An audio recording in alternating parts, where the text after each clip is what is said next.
This is not a normal situation. I was fully expecting to be dumped right then, right there, because I was an idiot.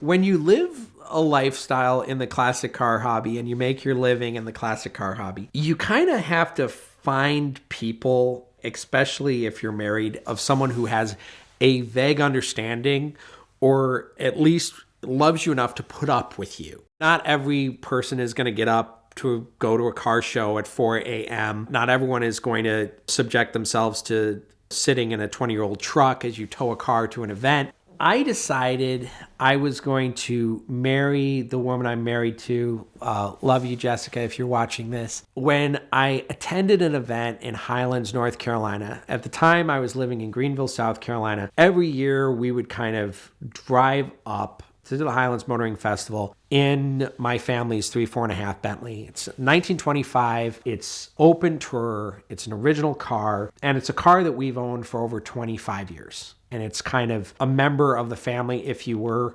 Betsy, as she is affectionately called, is kind of a well-known car in the Southeast events. I'm always driving it, always scaring modern Lamborghini owners by how fast it is. But we're at Highlands, and we had a good time.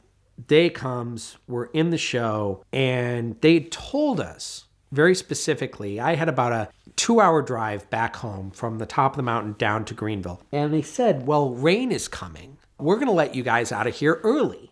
So I was kind of looking and going, okay, we'll get going around this time. And one of the judges comes up to me and says, you've been selected for a special award. So bring your car down here. And I'm like, okay, bring the car down, have it parked. They're kind of dragging the awards ceremony out. And I'm looking up, and there's a big black cloud on one side and a big black cloud on the other side, and they are coming together. We get the award. It was the Audi group, I think, sponsored it. It was for original cars because Betsy is a bit scruffy. I look at Jess, and I make one of the epic, bonehead, stupid decisions of my life. Instead of looking at her going, we should put the top up, I look at her going, I think I'm fast enough to get out of here and get down the mountain before the rain hits. Probably one of the stupidest things I've ever done. I say, okay, Jess, just get your jacket on. We can make it out of here. I'm driving. About 4 miles down the road, I run into a 1996 Cadillac with a Florida plate. Those are not a good combination when you want to actually get to somewhere. And so my average speed goes from about taking a 35 mile an hour speed limit road at between 35 and 40 miles an hour, moving along to going 20 miles an hour.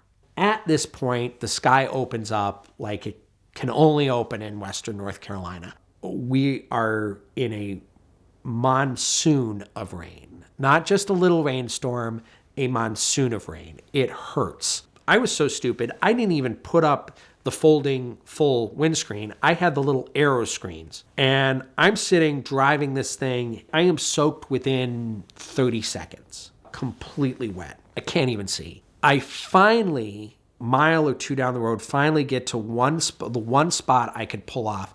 I was just looking for a church or something with an awning so I could get the top up. This is a disaster. I finally find just one spot on the road I can barely pull off. And I turn to Jess and I say, Jess, we got to put the top up. Jess has never put the top up in a 1920s car before in her life. It is not a simple push of a button. You have to unstrap things. You have to unbutton stuff. You have to fold things. You can break your fingers a billion different ways doing this procedure. I hop out of the car onto the running board, hop down. I turn around. Jess is gone. I don't know where she is. And what had happened is she had stepped onto the running board. She was wearing Chaco sandals at the time, which were her preferred shoes for driving in that car because the exhaust pipe is right behind the firewall on her feet. So her feet get hot. She has a very epic fall. She slips on the running board, goes all the way down. The spare gas can that is strapped to the car impacts her thigh, all I see is I see one hand grabbing onto the body, and she kind of takes a moment and she slowly pulls herself up and looks at me absolutely terrified, soaking wet in the rain.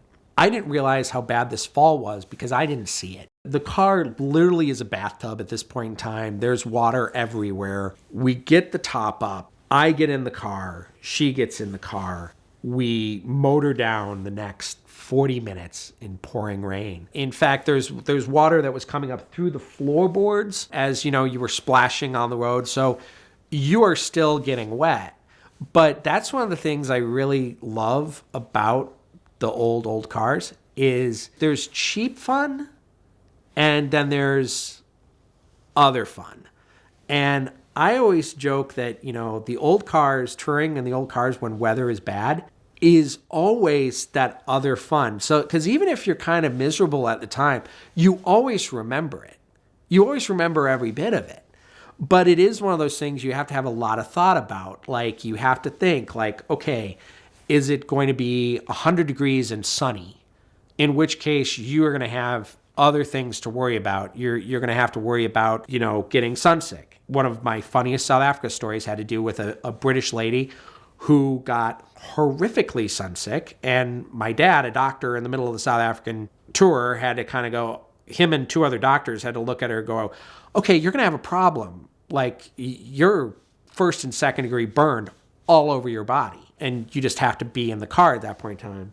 On the other end of things, you have those tours where suddenly it's very cold and you just have to deal with it. You always have to kind of think, like, I have a bag in the back of the car where I have rain gear. I have a warm layer if I get that. I've put a set of wool socks in the car for my wife because another instance, we go out driving in the car on a tour. It's freezing cold. I don't even look down.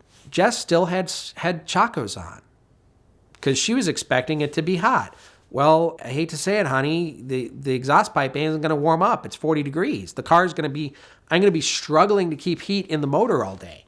And actually, I was struggling to keep heat in the motor all day. Hottest it got on the temperature gauge was 50 degrees Celsius, which is cold. At the end of this, both freezing cold, wet, just miserable, I realized she's still talking to me. This is not a normal situation. I was fully expecting to be dumped right then, right there, because I was an idiot. And at that moment, I kind of looked over. She's freezing cold. She has a bruise this big on her upper thigh from impacting the gas can.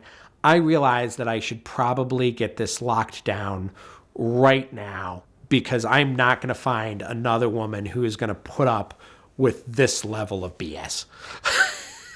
And that's the story of how I basically found a car girl to put up with my insanity, is in that moment. I have been married now since 2021, and we've been together since 2017, and we're expecting our first in August. If you get a ticket, the first thing you should do is text a picture of it to 305-305.